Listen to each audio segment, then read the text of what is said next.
sekalian. Kan nanti pas sampai 9E, silakan mendapatkan gelas saya di dalam gelas. Silakan pasang.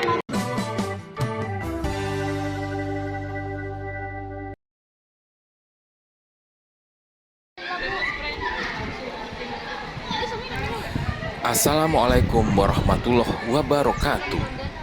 Bertemu dengan Kamto Cah Angon dalam artikel populer dengan judul Merdeka Belajar. Jangan lupa subscribe, like, share, and comment untuk channel Kamto Cah Angon. Menteri Kemendikbudristek Nadiem Anwar Makarim telah mengambil kebijakan Merdeka Belajar. Mengapa harus ada Merdeka Belajar di Indonesia? Tentunya Mas Menteri Nadiem mempunyai alasan. Di antaranya setelah melihat hasil penelitian PISA tahun 2019 menunjukkan hasil penelitiannya untuk bidang matematika dan literasi, Indonesia menduduki posisi bawah, yaitu urutan ke-74 dari 79 negara.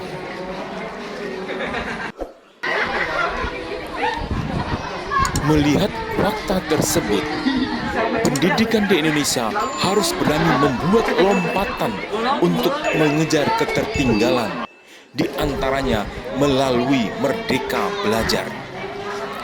Menurut Mas Menteri, konsep Merdeka Belajar adalah keinginan untuk menciptakan suasana belajar yang bahagia tanpa dibebani dengan pencapaian skor atau nilai tertentu.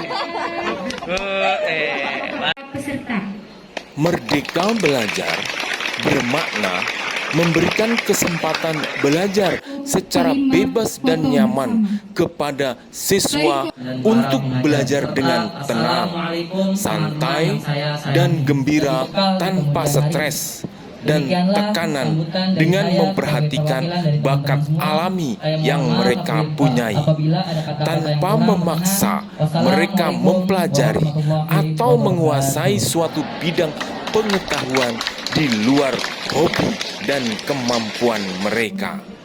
Yang terhormat Bapak Ibu Wakil, untuk mendukung Merdeka Belajar juga perlu adanya kemerdekaan berpikir.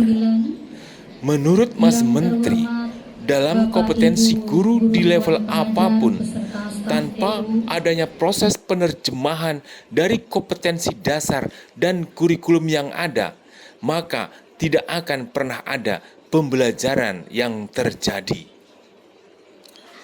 Menyikapi hal itu, Mas Nadiem pun membuat gebrakan penilaian dalam kemampuan minimum, meliputi literasi, numerasi, survei karakter, dan survei lingkungan belajar.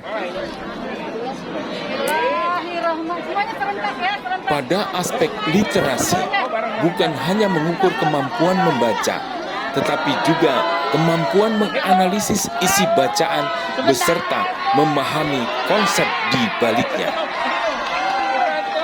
Untuk kemampuan numerasi, yang dinilai bukan pelajaran matematika, tetapi penilaian terhadap kemampuan siswa dalam menerapkan konsep numerik dalam kehidupan nyata. Soalnya pun tidak hanya berhitung, tetapi membutuhkan penalaran.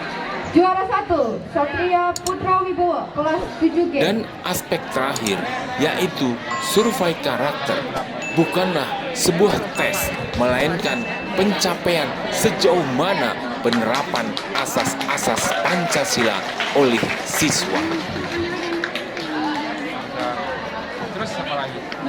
Pada kebijakan Merdeka Belajar ini, sistem pengajaran juga akan berubah dari yang awalnya bernuansa di dalam kelas menjadi di luar kelas.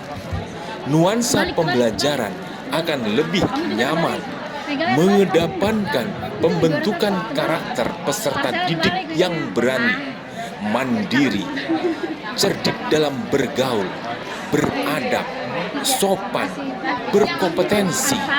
Nantinya akan terbentuk para pelajar yang siap kerja dan kompeten, serta berbudi luhur di lingkungan masyarakat. Dalam paket Merdeka Belajar ini, Mas Menteri telah membuat kebijakan yang besar, di antaranya 1.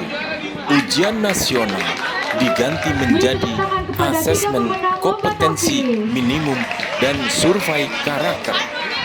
2. Ujian sekolah berstandar nasional diberikan keluasan kepada sekolah untuk melakukan penilaian melalui portofolio, karya tulis, atau bentuk penugasan lainnya.